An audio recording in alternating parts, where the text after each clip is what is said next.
দেখো, ডাব্লিউপির ক্ষেত্রে একটা প্রবলেম হয়, মানে আমি দেখেছি, মানে আমি যখন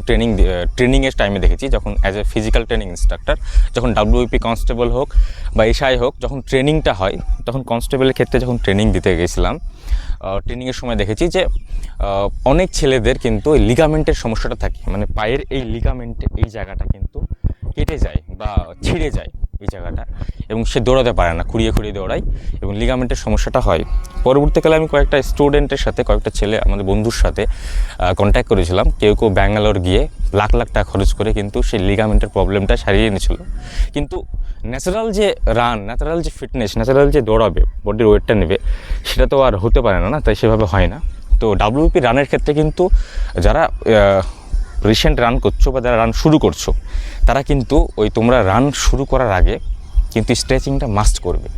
এই স্ট্রেচিং যদি না করতে পারো বা স্ট্রেচিং যদি না করো, হুট করে যদি রান করতে যাও, সেক্ষেত্রে যদি বডিতে কোনো পার্টসে কিছু লেগে থাকে বা হুট করে লেগে যায়, কিন্তু সেটা কিন্তু খুবই ভয়াবহ এবং সেটা কিন্তু তোমার পরবর্তী লাইফের জন্য কিন্তু খুব খারাপ একটা ইফেক্ট আসবে।